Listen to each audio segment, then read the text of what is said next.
Assalamualaikum warahmatullahi wabarakatuh dan salam sejahtera. Saya Nur Afia binti Suhaimi bernombor metrik 203943.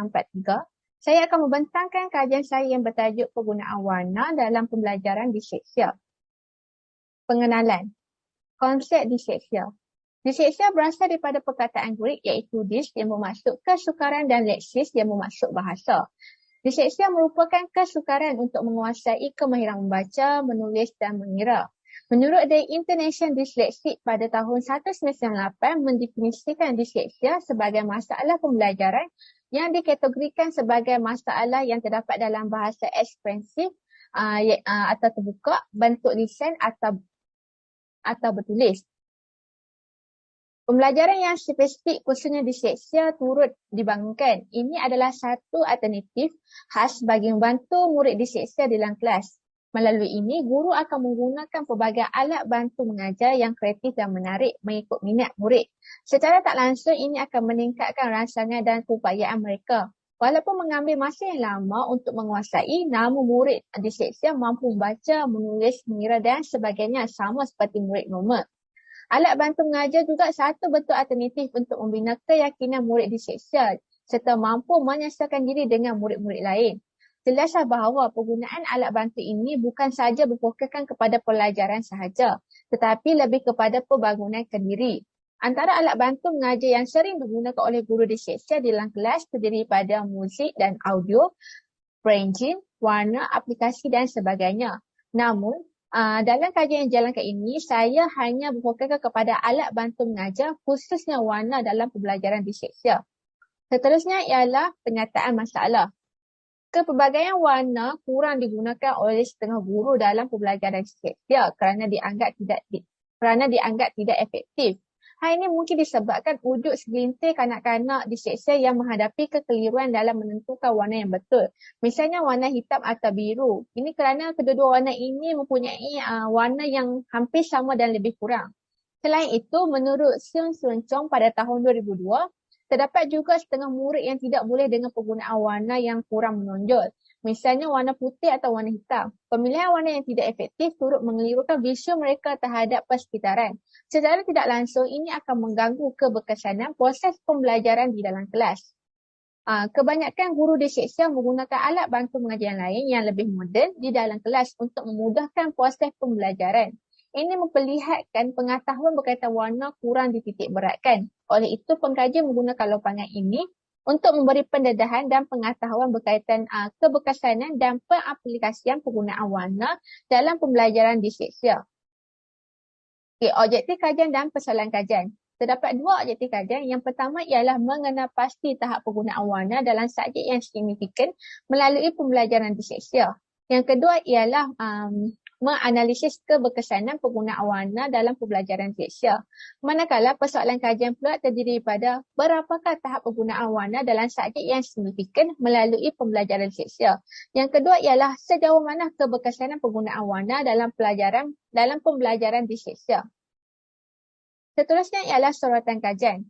Kajian yang pertama ialah kajian yang dijalankan oleh Fajar Karulian dan Rubus Rohajo pada tahun 2012 yang bertajuk pengaruh stimulasi visual untuk meningkatkan kemampuan membaca pada anak disleksia.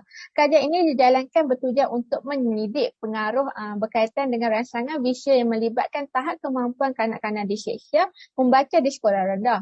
Kajian kedua oleh Nur Aini Ahmad dan Nur Liana Abdul Latif yang bertajuk Belajar Kemahiran Mengenal Huruf Menggunakan Aktiviti Membentuk Doh pada tahun 2015. Kajian ini berfokus kepada penguasaan kemahiran huruf dalam kalangan murid yang menghadapi masalah pelajaran iaitu spesifik disleksia. Kajian yang ketiga ialah kajian yang dijalankan oleh Syukriya Muhammad Akid dan Wan Nur Asyikin Wan Ali pada tahun 2019.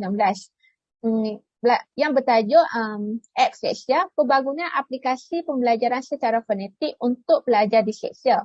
Pengkaji menjalankan kajian ini untuk membangunkan sebuah aplikasi pembelajaran yang dikenali sebagai Disleksia yang mengandungi kaedah fonetik sebagai alat bantu mengajar oleh guru-guru untuk membantu murid disleksia dalam pembelajaran disleksia.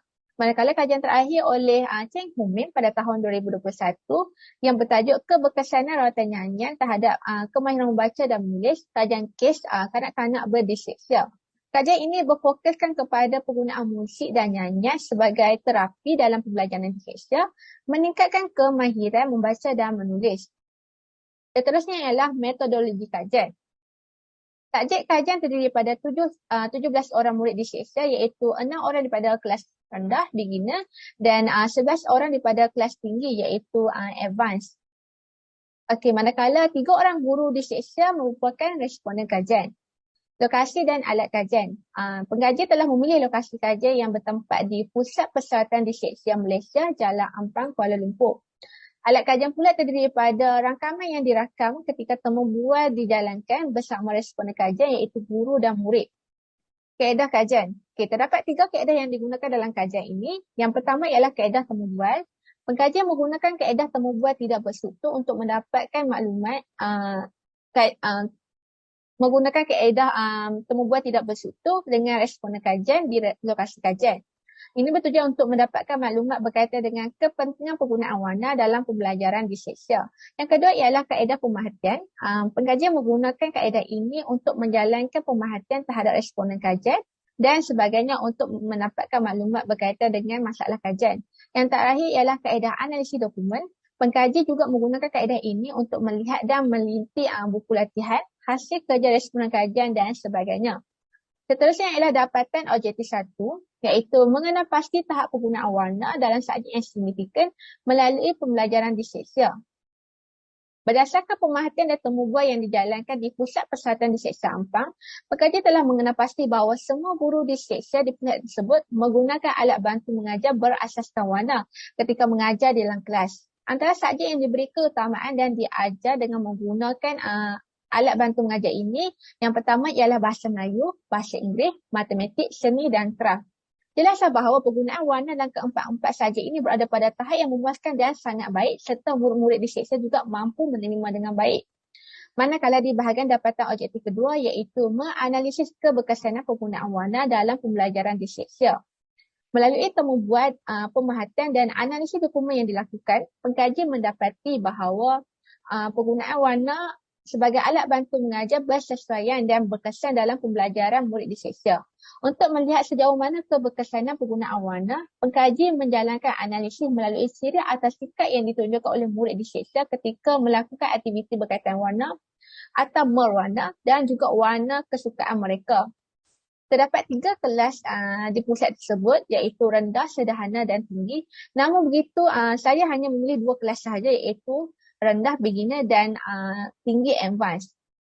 Melalui analisis yang dilakukan, pengkaji mendapati bahawa daripada sikap atau ciri yang ditunjukkan oleh murid disleksia kelas rendah beginner ketika mewarna turut meninggalkan kesan positif seperti menyiapkan aktiviti mewarna lebih awal dan mengikuti arahan. Selain itu, sikap atau ciri yang ditunjukkan oleh murid disleksia kelas ini turut meninggalkan kesan negatif seperti menghadapi kekeliruan dengan warna yang hampir sama, tidak mengingati warna yang perlu digunakan dan tumpuan juga turut terganggu.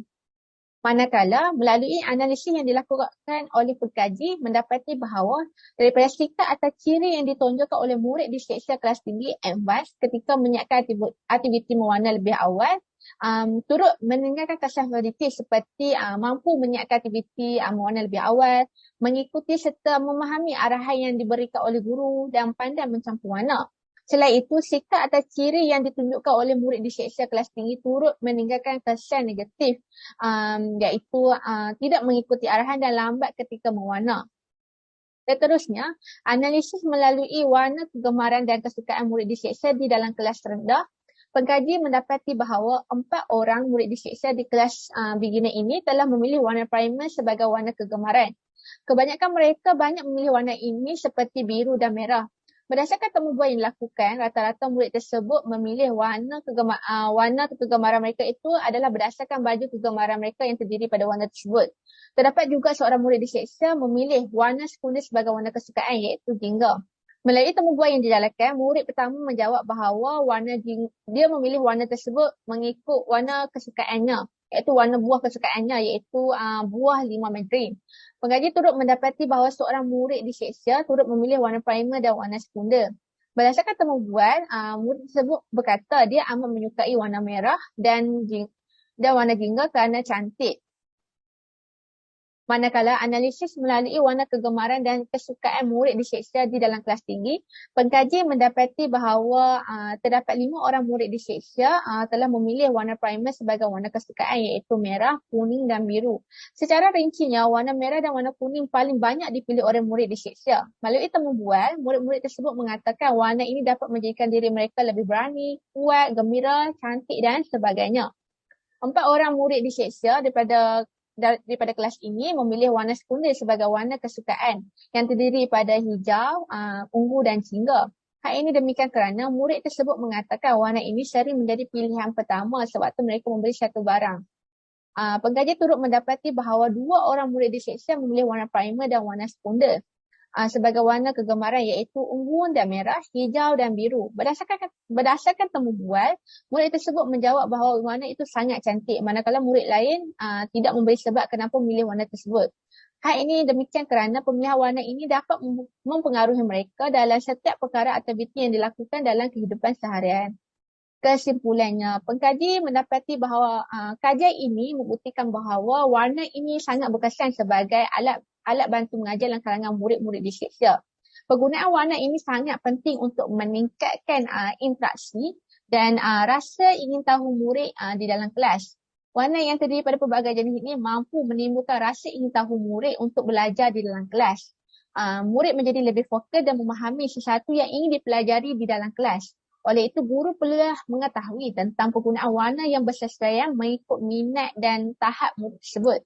Jelas bahawa wujudnya keberkesanan penggunaan warna dalam pelajaran diseksia. Okay, seterusnya ialah bibliografi. Bibliografi ini ialah rujukan yang digunakan dalam kajian yang dijalankan ini. Yang terakhir ialah lampiran. Itu saja daripada saya. Sekian, terima kasih.